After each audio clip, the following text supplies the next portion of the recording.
Hi, welcome to Words of This Life podcast. My name is Pablo, and here we share real and impactful Christian stories from believers who love the Lord and His Word.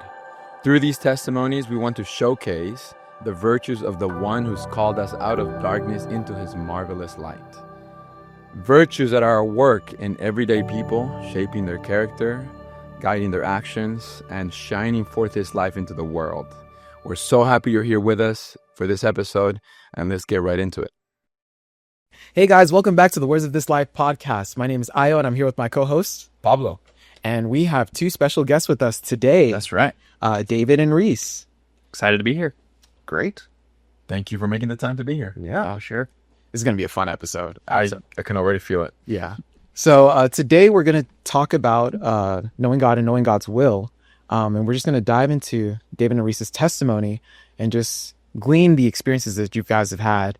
And we'll see where the conversation goes. But I think it's always appropriate to just start from the beginning. How did you come to know the Lord? What kind of household did you grow up in? And when did you receive the Lord? And when did he become real to you? So Cool. Yeah, I'll start. I grew up, my father went to church, and I went with him. This was really one of the closest experiences I had with my dad. It was something that, he and I shared. My mom didn't go to church, so this was really a time that I could get to know him, and so a lot of my association with church was just with my dad. This is an activity we do together, and that lasted until I was about 11, and I began to realize that through my dad speaking to me that this was a relationship, that he didn't go to church because that was a thing that he did. He went to church to know God in a deeper way, and to know him in the other believers that we went to church with.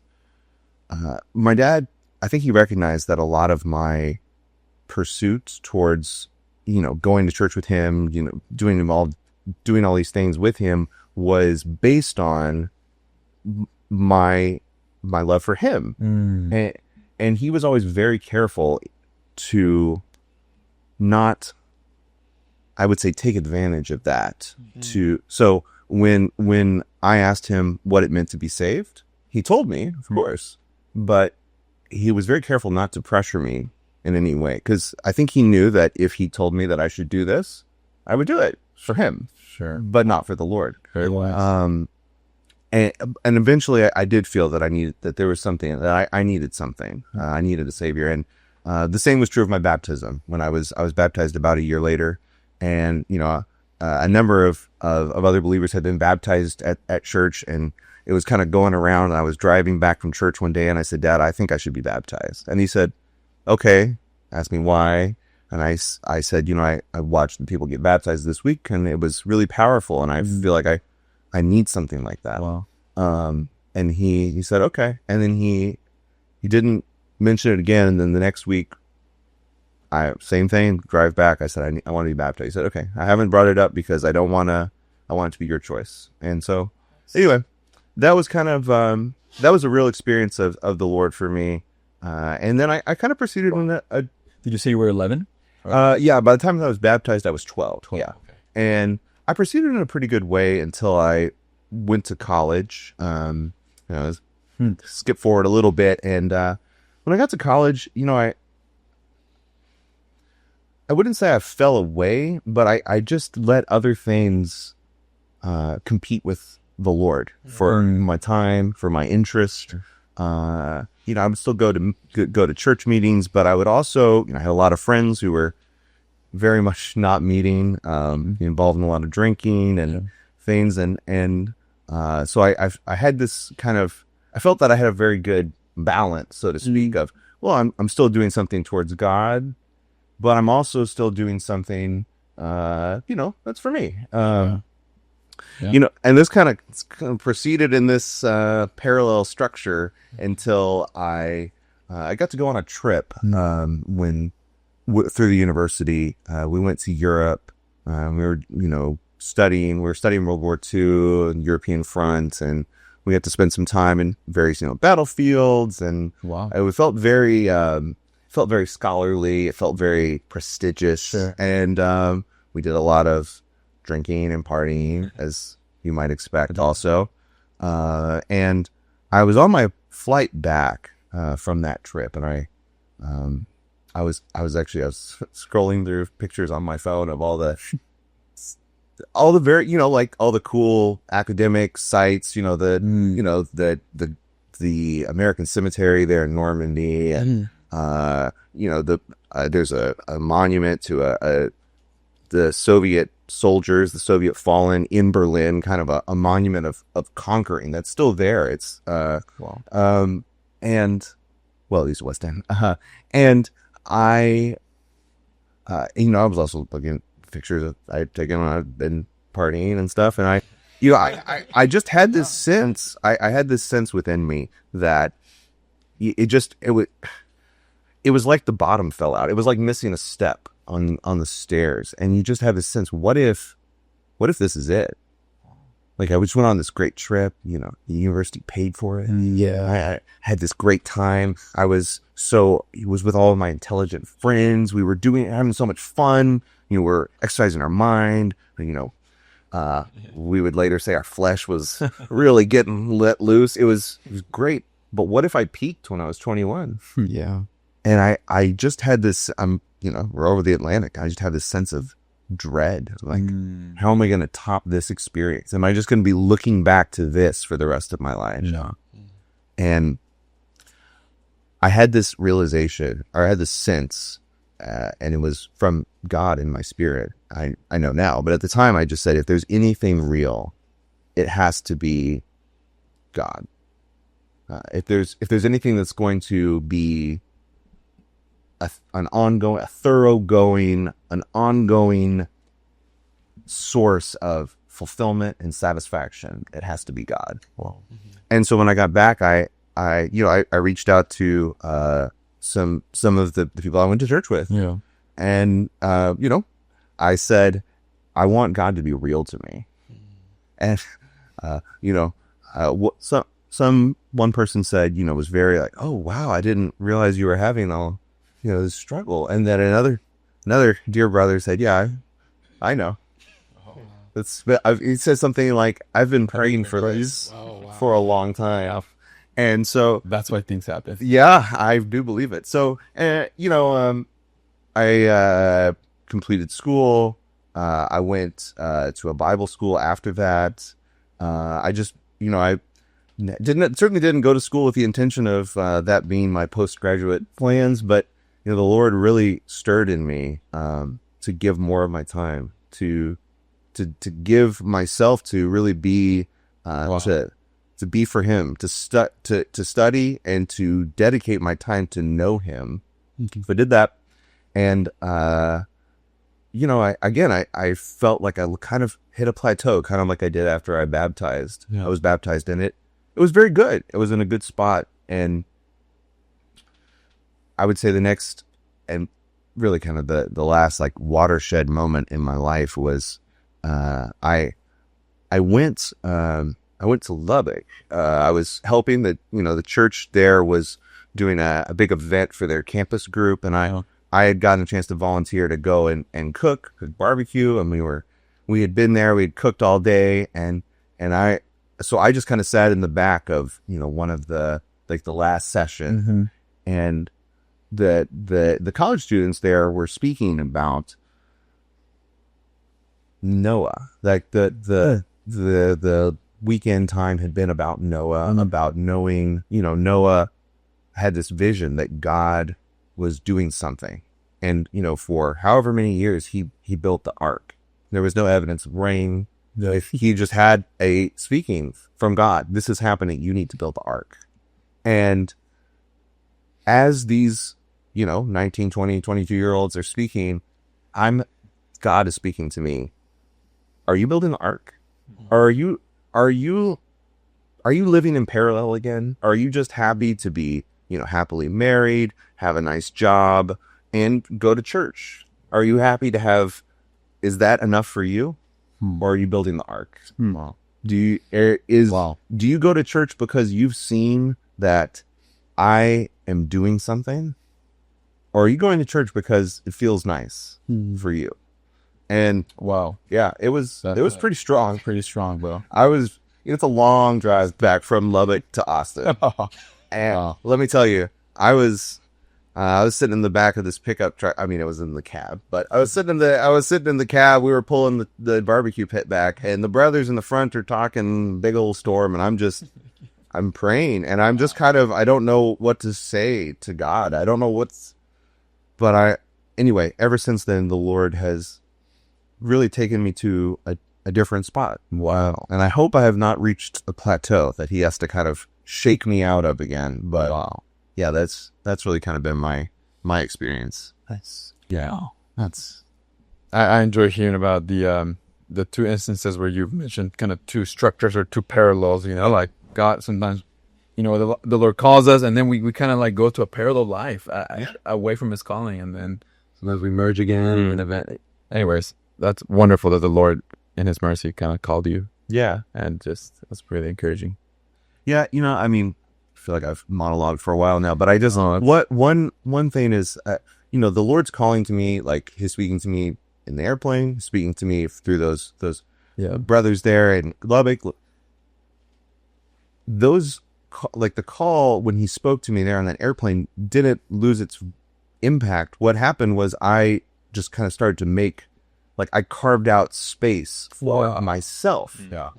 So to me, I feel when the Lord calls us, this needs to remain the front and center. This needs to be, even we need to consider, praying that the call that the Lord gives to us would remain as the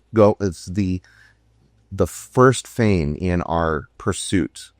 We're pursuing him not because it's the thing we've done in the past. We're pursuing him because he is calling us right now, as he called us at whatever moment that was. Amen. Amen. That's wonderful. Yeah.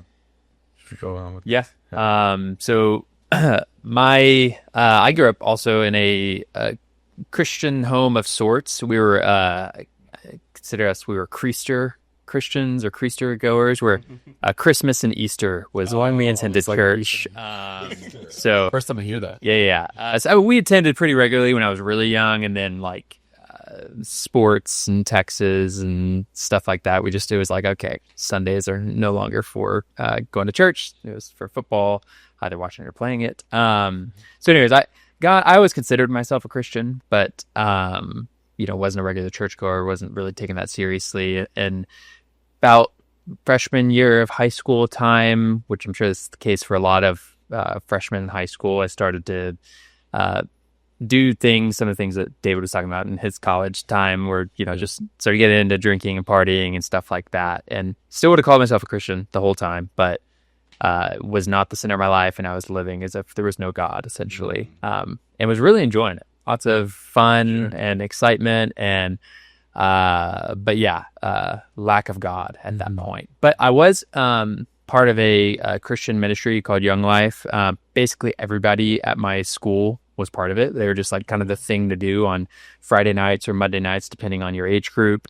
It was lots of fun. Like, we'd go play sports, sing, and there'd always be a little message at the end. But they have the best summer camps in the world, in my opinion. So always planning on going to camp that summer, 7th grade, 8th grade, 9th grade. And 10th grade, I went to camp. And at this point, I'm probably in the lowest point when it comes to just a life full of the flesh. And I'm not feeling guilty at all at this point. But, looking back, it was like, I was in the pits. And I heard the gospel for about the 100th time in my life, but that time, for some reason, God was like calling me out. Hearing about Christ and his dying on the cross, I just had the most stark realization that I could feel his suffering and realize that was because of how I'm living right now. Wow. And just felt so much guilt and what I'm doing today and what I'm living for today is the reason he had to go through this. And so it was this experience that night where just the the weight of my sin, I felt it for the first time. And then also that night is the first, like, I felt it all lifted, like he paid the price. And I just had a very emotional night and experience of receiving Christ as my Savior for the first time, and knew that something had to change in my life. So I went to my kind of mentor there and said, hey, so like, what do I do now? Like, I know, like I was confessed to him kind of how I've been living. He might have already known all that, but I told him, it's like, I know I've got this girlfriend, I probably need to break up with her, like all this stuff. And he probably told me a lot of things, but the one thing that he told me that stuck with me was you need to read the Bible every day, every morning. So, and he started doing that with me, but I really took it to heart. And maybe 1 or 2 days since then, since I was 16, that hasn't happened. But basically, since I was 16, I've been able to read the Bible every morning. Precious testimony. Yeah. And, the Lord just had a ton of mercy on me, because it is so easy to have that kind of camp high and then go back to your old life 2 weeks later. But the Lord just had a way of kind of replacing my friends. Like, I stopped hanging out with them. Like, it was like a hard cut off, but he got me other friends who were believers who had similar experiences within a week or two. And so my social life became affiliated with Christ. And also, we really wanted to pursue the Lord together. And what that meant for us was, we instead of hanging out late every night on the weekends and sometimes the weekdays, it was, we're going to go to the coffee shop in the morning when it opens, and we're going to read our Bibles or read some Christian books. And I was not a reader before then, but like I was a Cliff Notes or whatever we used back then. But I just fell in love with the Bible and Christian truth and doctrine. And not exaggerating to say that I'd probably spend 4 hours every morning before school, because we'd get there at 5 when it opened, and the school started at 9, just reading stuff. 10th grade, 11th grade? Going into 11th, so I started 11th grade. 11th grade, or reading 4 hours a day. It started with less, it was more chatting and then reading together. But It's like the most responsible thing I've ever.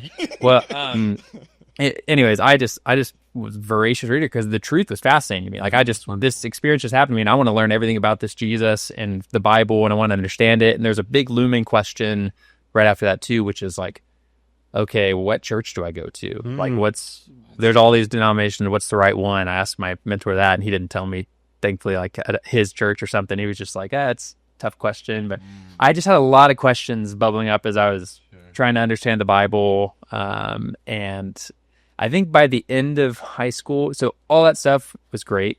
But it also, by the end of my senior year, I had lots of opinions about what the Bible was about. Was most of the Bible reading alone, or was it in groups with your parents, or with? It was a lot of it. I'd be like with a couple of my friends that I mentioned earlier, but we'd kind of be all reading our own thing. Sometimes we'd be reading the same thing and having more fellowship about it. But I went from like reading like Crazy Love by Francis Chan, some like classic Christian books, and like Bonhoeffer, to then like a systematic theology book and like, Calvin and stuff like that. And so like it was all great in a sense, but also, like I said, made me I was like a hardcore Calvinist by the end of high school, and also was a firm believer in the charismatic like movement and gifts of the Spirit. That they're active today. People are still doing healings and miracles and that kind of stuff. Not so much like Pentecostal, but charismatic, because the nuance doesn't matter right now. But like, point is, came to college full of my own opinions about what the Bible meant. And in college, I met some Christians who really helped me to understand what the Bible's actually talking about. Because I was picking out these kind of side doctrines and really honing them in. It's like, I meet with my buddies, and it's like, hey, so do you realize like God's will is the only will? Like, your will really isn't a factor. Like, I was just like picking arguments with people with my Calvinism, like, so darn. But that's not the central purpose that God is the message He's trying to convey in the Word. Sure, yeah. And I got a lot of help to see like, what is God trying to do today? And that just changed my life. It was like I just had this kind of puzzle pieces of the Bible. I knew some verses that supported my doctrines, but like the full picture, I couldn't quite see it. And I just really got a lot of help to see like these lines in the Bible and like what it's talking about and what he's been doing for like see things that kind of like those little seeds planted in Genesis and then like they're picked up on throughout, and then Christ comes as the fulfillment of these things, but they're still being taken all the way to Revelation. And I probably was in more like Bible studies in college than in classes, just because it was like fascinating to me. So, anyways, I'm probably spending too much time on all this, but college was awesome. There were it was ups and downs, but I feel like that's kind of a theme through it. And I also actually ended up going to a kind of post-grad Bible school after working for a bit. Almost was going to go to Germany to be like a missionary or serve the Lord there. That didn't end up working out, but I fully believe like the Lord wanted me here where I'm now, and that was only a few years ago. And now I'm married, happily married man, and newly married man. Great. And I think that's a good like overview, I suppose. Yeah. One thing that you guys both mentioned, and I'm only going to ask you guys this just so the viewer knows, these two were podcasters as well at one point. And their podcast, it was called What Does the Bible Say About That? Is now the Bible Podcast. Check it out on Apple. We might put a link on the bottom of that. Oh gosh. But your guys' podcast really helped me when I was a student. The truth that you guys enjoyed, you definitely gave it to me through those podcast episodes.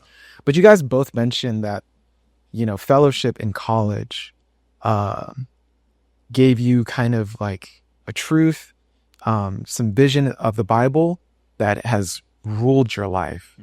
And, if it's having the bottom taken out from you, or being opinionated, but also kind of confused. What happened? What truths, what part of the Bible is like just so striking that you had these 180 changes? Yeah, it's there are lots of truths that really like jumped out when you said that, but I think one specifically is kind of what I was hinting at earlier about like the central focus of the Bible. Like there's lots of interesting doctrines and verses you can glean from the Bible, like is baptism via immersion or sprinkling? There's kind of a hint of sprinkling in Titus, but most of them seem like immersion in Acts and in Matthew, or the predestination stuff like Romans 9 is Calvinist's favorite chapter, and it's the most confusing to anyone who's honest, I think. But realizing, so one of the truths really stuck out to me was this thought that God's purpose is not to save sinners, period. That's the central focus, just rescuing people from damnation, which really kind of was maybe my central truth. I mean, I talked a lot about predestination, but that was like the core of the gospel to me. But realizing that God actually created man with a purpose in mind before he'd even sinned. And that purpose being his desire to be united to man, to have a relationship with man, and to transform him into this creature that's not just an animal on a low plane, but someone that can be with him for eternity, to give us immortality, as Paul says, and eternal life. And realizing there's more than just the cross and my repentance to be saved.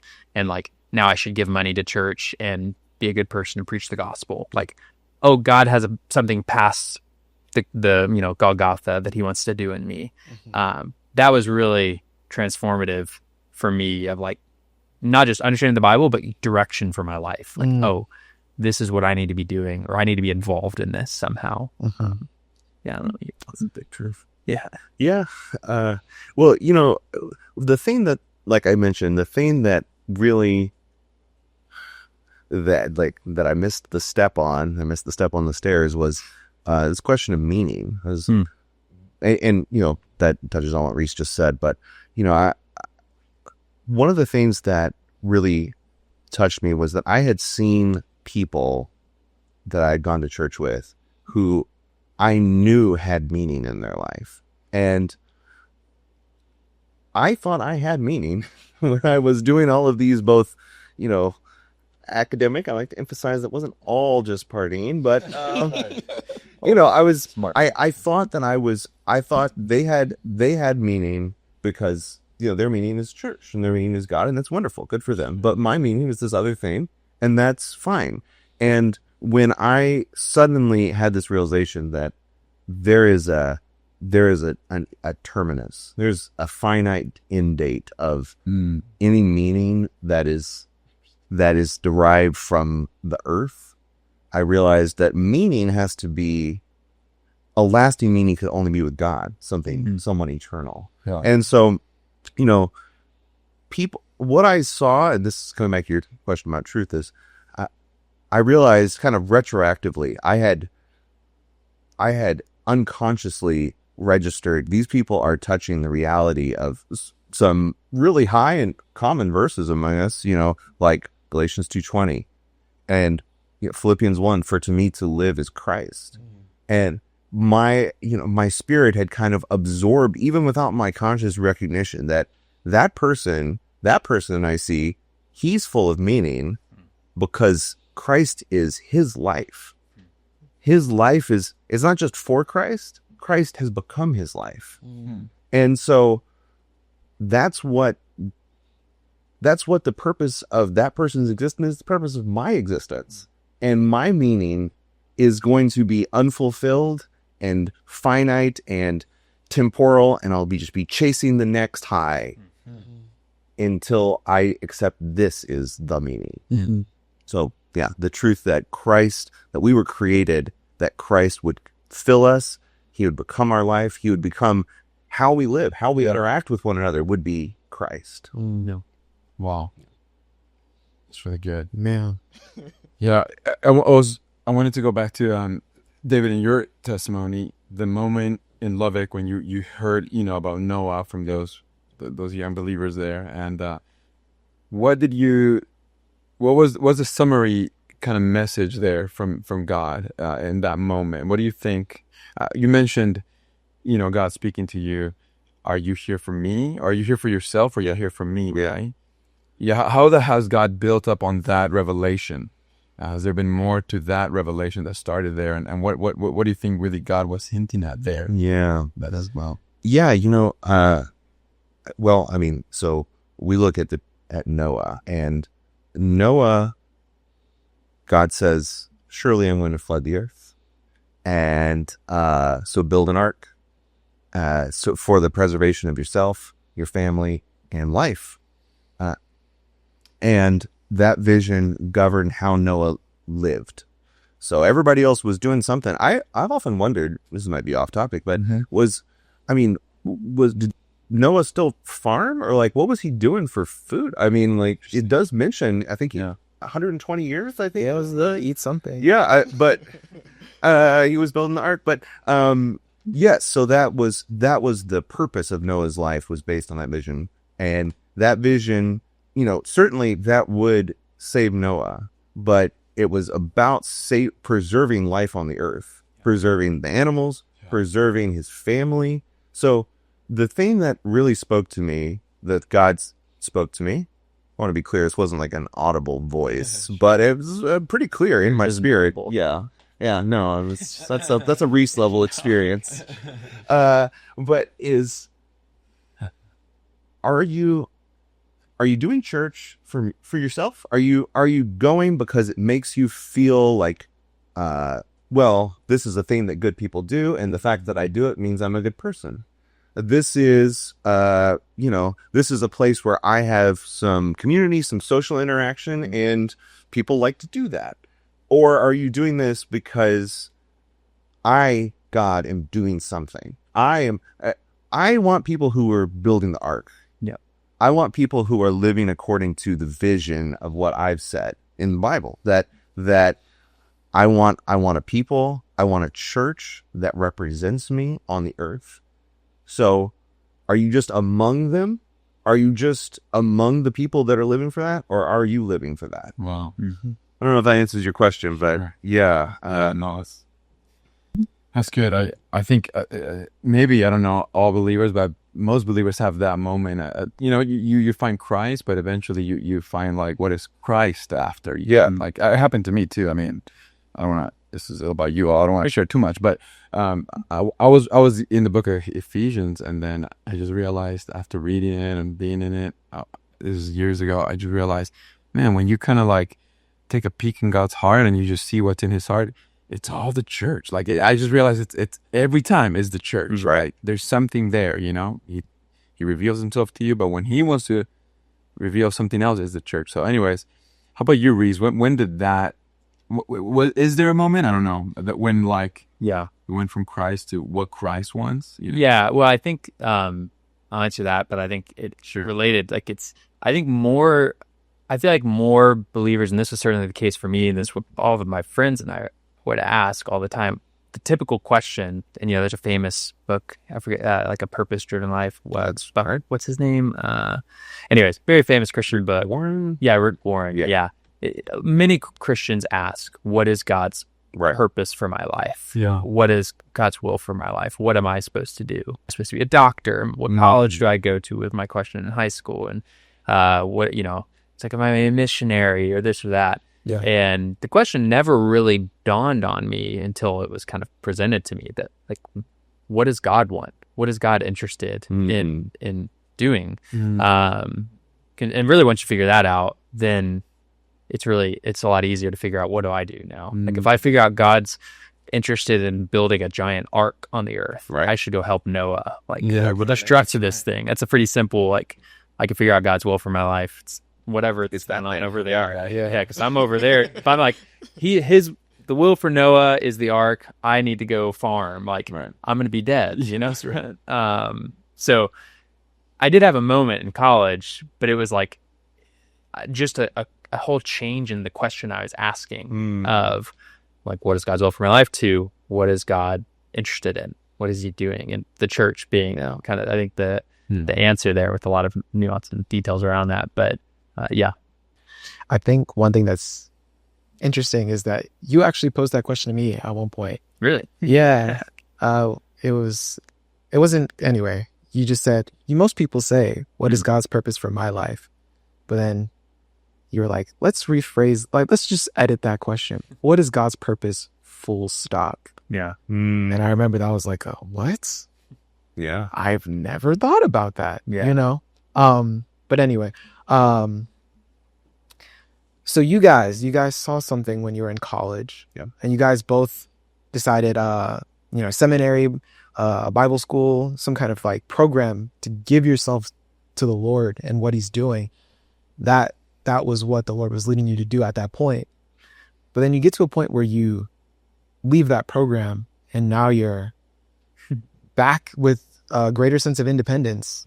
What did those first years look like, leaving the program, and how did the Lord continue to train you to hear His voice and know His will and follow where He was leading you?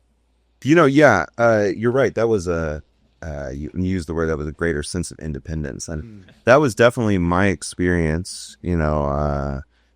For myself, and also Reese, actually, we both came back to where we'd been before. We both came back to Austin. We'd come from here.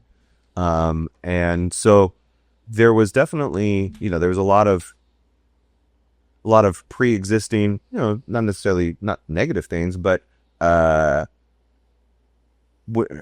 things that relationships and people that you don't have the thought, like, I didn't have the thought that I needed to check with God about. I know how to interact with this person. I know how to interact with this situation because I've done it before. And it's a real learning. It's ongoing learning for me that we need to be actively checking with God about everything, about how we interact with other people. Believe it or not, God, the sovereign one, has a plan for all of our interactions. And it's a good thing He's infinite, because there's a lot of interactions. Yes. But God has an intention in how we interact with coworkers, with people around us, with our spouses, and we can check with him, or we can just try to operate on our own. And anyway, all that to say, that was a big point of learning. I had some failures when I first got back, and I had, I had some existential thoughts about, why did I do this? I spent 2 years, I gave myself to the Lord, and now I'm just as bad as I was before. I'm worse, and if anything.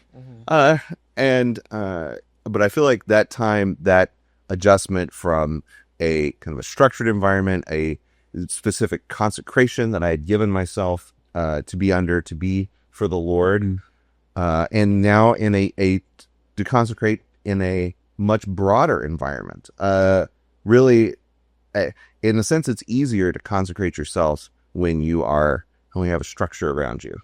But when you need to consecrate yourself, and no one but you and the Lord are there to check on it, it takes more. It takes a deeper realization of what the Lord is doing. So that was something that the Lord kind of worked on me in the first 2 or 3 years that I was after I came back.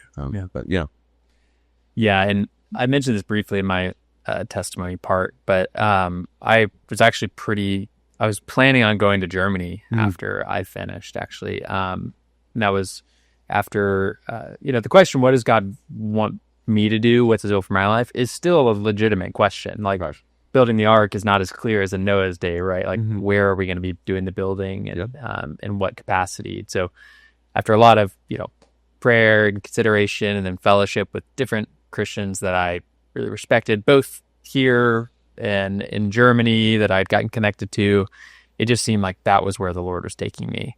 And so I just, it's a little kind of a scary thought transition. I know as much German as anyone who's done Duolingo for 6 months would know. And it's just like, it wasn't like I'm excited and thrilled about a foreign adventure. It was like, that's where I felt like God wanted me, even though it wouldn't be comfortable or nice. But back to the thought of like, what is God's will for himself? Once I think you're aligned with that, you have a clear like understanding and controlling vision and revelation, like this is what it's all about, then God's leading you in the little things, where you would be, what you would do, are less important, I suppose. Or even, That's right. Paul, he led Paul to Jerusalem, and he got imprisoned, and then, was stuck in Roman imprisonment for years. And it's like, was it God's will for him to go to Jerusalem? Like, well, he wrote, Philippians and Ephesians, or maybe not Philippians, Colossians. Anyways, he like wrote some of the greatest books in the New Testament in that time. So I think all I'm trying to say is God is perfectly within his right to lead us down a road that causes us to be hit by an 18-wheeler. And like, if that was his will, like the point is not getting to the destination, it's being in what God's doing on the earth. So I felt like I was to go to Germany. A lot of things happened where that just became impossible, and it was really devastating for me for a while. But looking back on it now, I just seen the Lord's been able to do a much deeper work in parts of my soul that weren't open to him at the time. And also I got to meet my lovely wife in the meantime. So there's been a lot of learnings on my part of like, what does it actually mean to be in this like vision of what God's doing? It means like a lot of suffering and a lot of like feeling like you're on the right way and then getting hit, and then but God's doing his central work that whole time. And that's really what he's interested in, not putting me in the right country or the right job. On that, just, like you mentioned, when looking back, you're seeing the Lord was able to do so much stuff in you, and obviously arrange for your dear wife, for which we're very happy. I have consistently been touched by 2 verses at the end of Genesis. I'm going to share, but it's so Jacob arrives in Egypt, and he says, Joseph brings him before Pharaoh, and says to him, he introduces Pharaoh, and Pharaoh kind of doesn't really seem to know what to say. So he says, how old are you? and Jacob says, few and evil have been the days of my sojourn, and they have not attained to the days of my fathers. But then in the next chapter, he is blessing the sons of Joseph, and he says, the angel, the God who has shepherded me all the days of my life until this day, bless the boys. And so, we have this in our daily experience. It may seem that we are in the few and evil, but we look back and we realize that has been God shepherding to us. He has shepherded us all of the days, including the ones we thought were few and evil, were also God shepherding to us. Yeah. So a lot of times we are stuck only in the present. And of course, we're finite, we're stuck in time. This is the thing that we can see, and it sucks. Yeah. But we realize, and the Lord is building faith in us. Yeah. Through our experiences, that in the midst of those things, we are being shepherded. Yeah. Anyway, I've always really appreciated that pairing of verses. That's really good. Yeah. And this came up in another podcast episode, but really what I want to say is, like, you helped me a lot during those years when you felt like you were being hit by an 18-wheeler. And I heard before, somebody told me this, like, sometimes the Lord has a heart to gain the worker and even transform the worker. And that was your experience. But, just like you said, while Jacob or Israel at the time said those days were evil, he was able to bless someone. I feel like you blessed me during my college years, and I didn't know you were, like, suffering. It's the craziest thing. There was this experience when we were skiing. I don't know if you remember this. The first time I was skiing, oh my gosh, it was so bad. It was so bad. I kept falling, but Reese stayed. You stayed and you kept picking me up. I kept falling, you kept picking me up. Everyone else was just going. But that meant a lot to me, because when I was at that trip, I felt like an imposter. Like I wasn't supposed to be there. And honestly, each time you picked me up, it felt like the Lord was saying, I'll keep going. Like, these brothers will keep you going. They'll pick you up. But anyway, like, and then we had those Bible studies towards the end of my senior year about church history. And honestly, that set the course of my life. I saw that I'm in this, like, divine history. Wow. But in an earlier podcast, we said that, you don't know what happens on the residual domino effect if you say yes to the Lord in the moment. But while he was gaining, he was also gaining me too. And it was like, anyway, that I'm just enjoying what you guys are sharing, but that's real. Yeah, man, that's real. Anyway. Amen. A lot of our viewers, I think a good number, I think, are in the mid-20s, early 30s, like either finishing school and facing some decisions in life, three of which I just wanted to see if you have any experiences on these. Where to live, who to marry, what job to take, I thought these three. If Austin, Texas, and sales are the answer. There they are. First and sorry. Everyone move to Austin. Follow Lord. But on these three topics, these truths that the Lord has revealed in your life along the way, who he is, what he's doing on the earth. How has the Lord, when you face these decisions, where to live, where not to live, how has the Lord been involved with these truths operating in you, about what the Lord is doing? I don't think there's a simple answer, because God exists outside of time and doesn't usually speak audibly to us. I think there's a couple of, like, key principles that have been, like, really central in my life when I'm trying to make those kinds of decisions. One of the first is, the Lord, if we come to the Lord for these big decisions, and, like, those are the main times, we're kind of like, I mentioned the Creaster goer, we're kind of like that type of scenario for wanting to interact with God. Like, I'll come to God when there's a big decision to be made, and then I'll put them to the side until the next one comes up. Right. And a lot of times if you're that kind of a Christian, which I have been several times, it's like you find he's pretty mute at that point. Like God's hiding himself from me. So I think a key for this is having a regular time with the Lord where we are getting these little speakings. Yeah. And but when speakings, I mean like shining the light on a verse in the Bible, Right. or putting someone on your heart when you're praying to then pray for them, and like learning to, because God, in my experience, isn't usually audible and clear, but there's like a sense within, and there's light shining, and there's just direction where it's like there's a verse in Romans that it's called Paul talks about a life in peace as like a guiding principle. Yeah.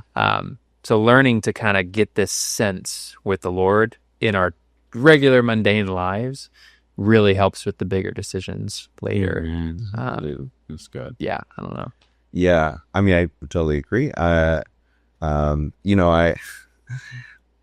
It's just on your point. It's important to remember that the Lord himself is a person. Totally. Yeah. And if I have if I only speak to you when I need something, it's gonna, that might make you feel a little used. Yeah. Yeah. So, I won't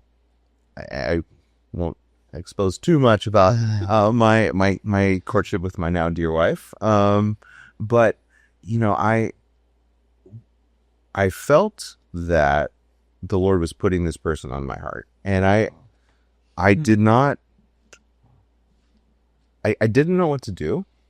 So I did one thing. I went and I shared with a brother that I was very close with. I said, "Hey, brother, I don't know what this means. This is, she's younger than me. My wife is 5 years younger than me. And that's, I'm 26, she's 21. That's a big gap right now. I mean, now that I'm 36 and she's 31, it doesn't feel as safe, but, She was school at the time? yes, she was. Yeah. She was, had just completed her junior year. She's still got a year of school. This is not the regular timing of things. What is happening here? The technical rule is divide by 2, add 8. So she is just in the range. All right. Sorry, keep them.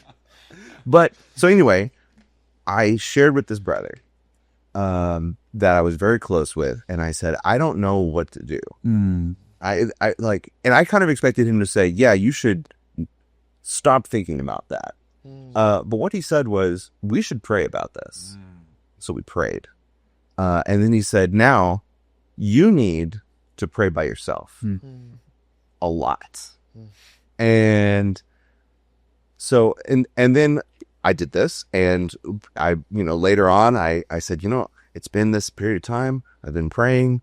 I still feel this way about this woman. And and he said, well, then we met again, we prayed again. And he said, really, we're just doing what John says. So John, in his epistle, he tells us that, he says that I'm writing to you because I want you to have fellowship with me, with John, the writer.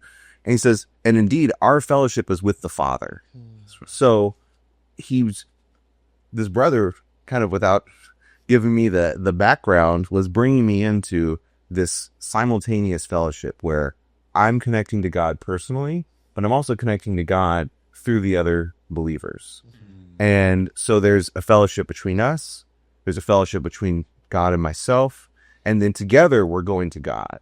So a lot of times in my experience, this is how the Lord speaks, is in when we involve kind of all of these aspects of both his speaking through himself, the head, directly to us, and his speaking through the other members. Of course,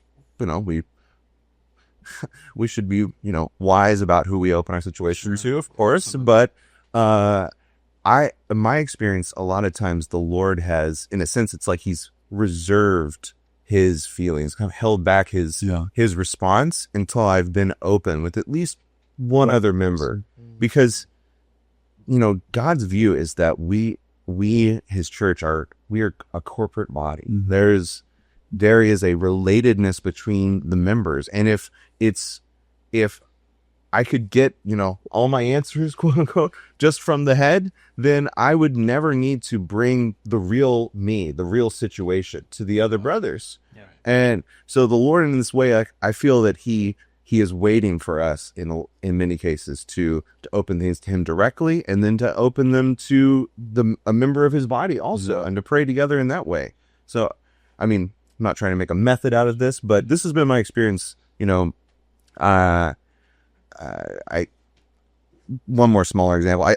I took a promotion at work couple years ago now, and I was really kind of hesitant about it because the job, the lower position I had given me a kind of a shortened schedule, so I had a whole day on Mondays where I could be with the brothers and get into the Word, pray. It was great, and I would have to give that up to take this other position.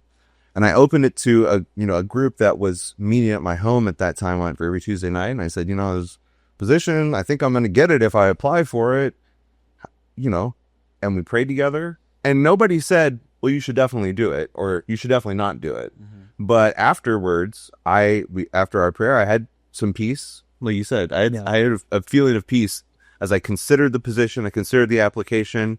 I just had this feeling of peace, like, go forward, do it. And that I really took that as the Lord's answer through the prayer of this group that I was close with. Yeah, I want to add to the because you reminded me of an experience I had when I was working after college before going to the Bible program, and I just got the sweetest job out of college. Like, it wasn't a glamorous job when I got it, but then we got acquired. There's all this growth, and then I was able to get promoted really quickly to where I was doing really well. And but I committed, like, I want to go to this program once I've paid off my student loans.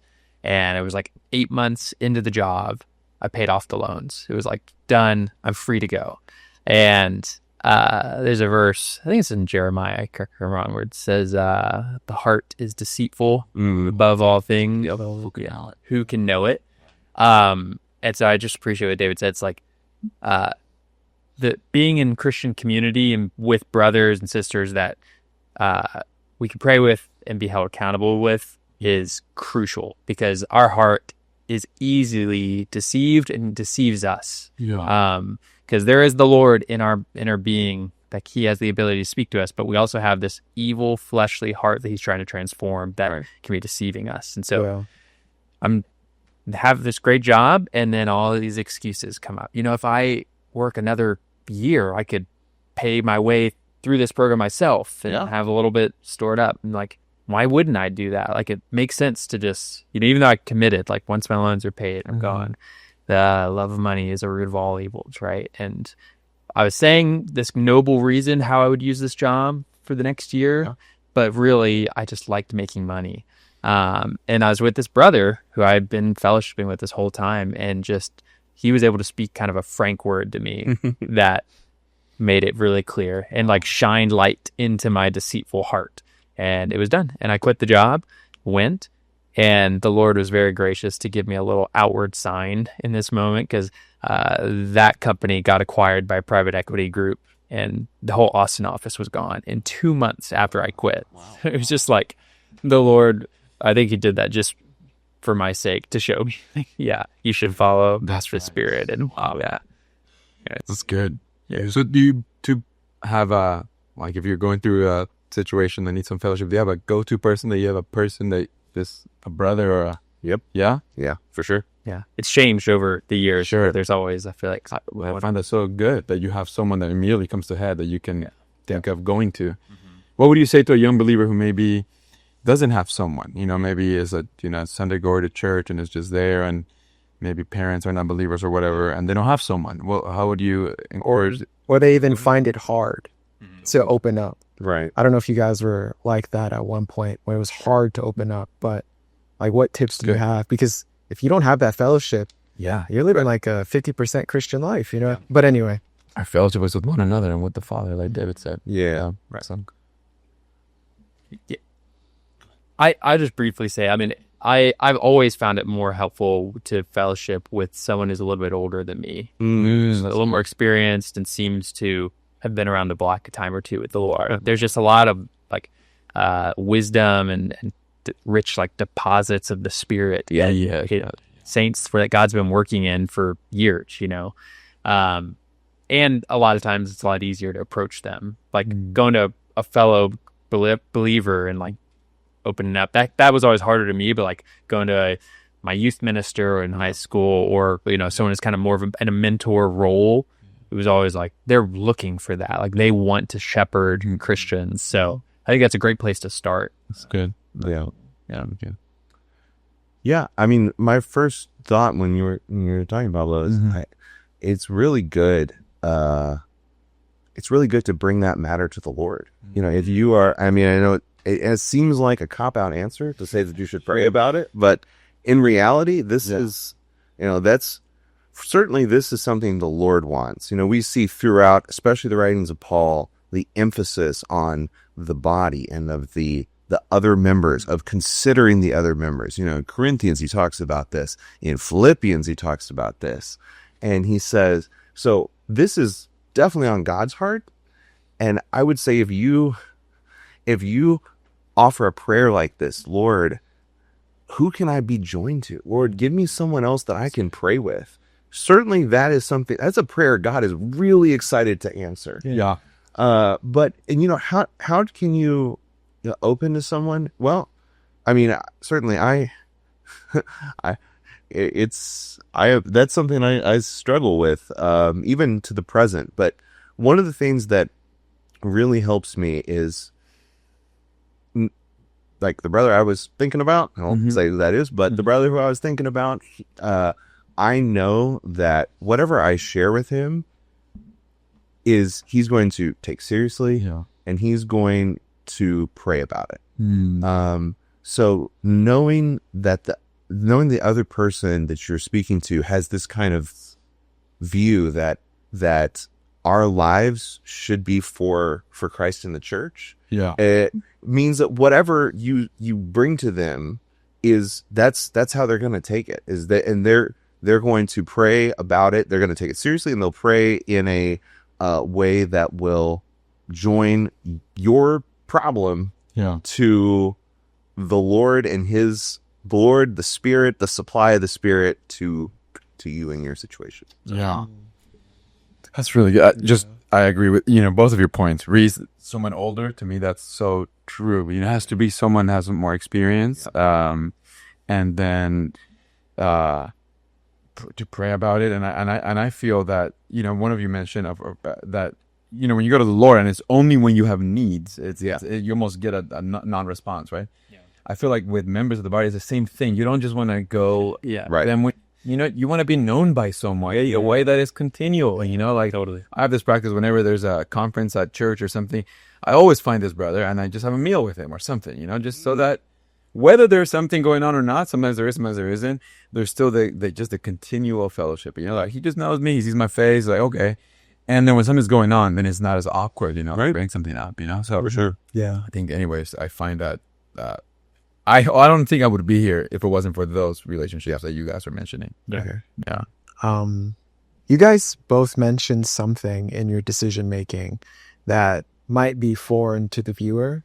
But when people are making decisions, they usually make a pros and cons list. They might make a cost benefit analysis, matrix, or they might look at the risks, their assumptions, and all these things. But you guys talked about having peace. Mm-hmm. What does that mean? Where did that term come from? And I was reminded when you were saying the pro-con list, there's a verse, and David can keep me honest here. I think it's in 2 Corinthians. It's either that or 1st. I think it's 2nd. But Paul is talking about, I think it's somewhere else, but he's talking about how there was a door open to him in Macedonia, meaning like God has opened up an avenue for the gospel to be preached. Then it says, Paul says, but I had no peace. I think he said, no peace in my spirit, because Titus, my brother, had not come yet to give news about the Corinthians. But point is, like, environmentally, the right move was to go forward into Macedonia and preach the gospel. but Paul inwardly, in his spirit, it says, had no peace. Yeah. And so I think that, the practical list building, which I am guilty of doing that all the time, and it's actually really smart to do in practical situations, but with the Lord, it doesn't always work. But there's like it's hard to describe, but when you feel it or you know it. Peace is just a sense of like, I'm at peace. I mean, people know peace, right? Right. But you can be praying about something, and I think it's also helpful. Sorry, there's another verse that comes to mind where when Paul is going into Europe for the first time, I think it's in Acts 16. It says he was going into, I think, Asia, and the Spirit stopped him. Yep. He was going into, somewhere else, and the Spirit of Jesus prevented him. Yep. It's like Paul was moving, but the Lord was able to stop him. So he was on the move, but responsive. He wasn't just praying in a room until he got an answer. It's like, as we move, as we're going in a direction, there needs to be a continual kind of conversation with the Lord. Yep. We're talking about we're always in an open fellowship with Him, so that whenever we feel that sense of lack of peace, maybe that's easier to feel than peace, is the lack of peace. Then I'm off course. I need to turn. The Lord's turning me. The Lord can move a boat, right? That's moving. Okay. Turn it. That's moving. Yeah. The static boat's really difficult to turn. Classic metaphor. Yeah. Yeah. We do. I kind of have a whole log jam of different things I want to say, but for the sake of time, I really appreciate this definition of peace. So Second Thessalonians 3:16, Paul concludes that epistle with, he says, "Now the Lord of peace himself give you peace continually in every way. The Lord be with you." And, their peace is equated to the presence of the Lord. So when we experience, just like Reese was saying, when we're taking a step, we know if the Lord is with us or not by the turmoil in us or the complete lack of it. Yeah. And when we sense the stillness, that's a real indication the Lord is with us. He, as the Lord of peace, is with us. And just an interesting story on along with the door in second Corinthians. You're right. It's that Titus. You got me. Is in Mark 1, the Lord has this. He's in a village. He does a miracle, and then he rises up very early while it was still night. He went out and went away, and Simon and those with him hunted for him, and they found him and said to him, "All are seeking you." And you would think, this is such a great Jesus. This is the thing. Didn't you come for the people to see you? But the Lord went away and he prayed, and he said, and after he prayed, he said, "Situation's great, but we have to go." He said to them, "Let us go elsewhere into the nearby towns, that I may preach there also, because for this purpose I came out." Wow. And so, we don't follow God according to the environment. We follow God according to his speaking. I can't tell you why the Lord did not stay where he was and preach to the whole town was seeking him. This is great. Yeah. Peter hunted for him. I like that verb. But the Father told him, we need to go to another village. And the Lord just said, "That's right. That's what we're going to do." So in all of our choices, we need to consider, like we were talking about, the fellowship, the prayer, the peace, the feeling that the Lord is satisfied with our choice. And, the environment is the environment. The Lord, it's very easy for the Lord to change the environment so easily. He's God. Yes. The thing that he won't intervene on is the human heart. Yeah. For him to just, uproot, to say to this. Yeah, it's so easy. Yeah, so easy. So easy. He's the creator. That's right. But he has said, I'm not going to command the human heart to love me. Wow. So that is the thing that we need to that is the thing that he is waiting on, is for our choice to love. Good. Yeah, I like this point of peace. I think it's so sweet that for us to learn to do things guided by peace. Dave, I wonder if this is related to this question on peace. You shared with us on a call we had earlier that at one point you were considering moving to another city. Yeah. To strengthen the community of the church there. Yeah. And eventually you didn't go or something like that. Right. I think was there this peace experience there, like having or not having peace, and that can you share a little bit about your experience? Yeah, we my wife and I we prayed for a while about this matter, about the church community here in Austin is really strong. There's a specific city that we knew that had a much smaller group, and that could we go? I mean, we have some flexibility, and we went and visited, and before we were going, as we were there, we of course were praying together, and we prayed with the believers there as well. And of course they wanted us to come, but they said, we can't tell you, it has to be from the head. And, we got back, we felt very strongly that we needed to go and visit. And when we got back, I didn't really have any feeling to go. And I wondered, is this just my choice? Is this like, my personal preference is to stay where I am and I'm not allowing the Lord to speak? But we continue to pray. And, I was really confirmed by my wife having the same feeling that we definitely needed to go, and we wouldn't have peace until we visited there. Yeah. But once we came back, we just had peace to remain where we are. And, in a sense, it's kind of like, why did the Lord have us go? Right. That's not my business, but that's right. But we went, and we had peace to be there, and we had peace to come back, and we have had peace to remain in Austin. Wow. And that's, one of the things that and I know we're short on time here, but I love this verse, and another verse, Genesis, about the matter of they are going to get Rebecca. Yeah. And the servant there says, I'm taking her back. Yeah. Is this and then Laban, he says, the fate is from Jehovah. Yeah. We cannot answer you good or bad.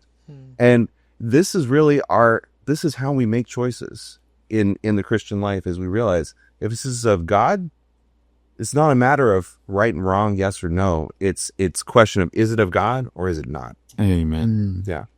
And God is expressed by peace in us. Right. Yeah. Awesome. Yeah. Amen. Wow. Well, I think we're almost there, huh? Time. Yeah. Should we do these questions, these last questions quick? Your rapid fire questions? We like to end each episode with a few rapid fire questions. Right. So just the first thing that comes to mind, I'll just try to get through it really quickly, but favorite book in the Bible and why? I'll go with 2 Corinthians. I have not heard that. Okay, go ahead.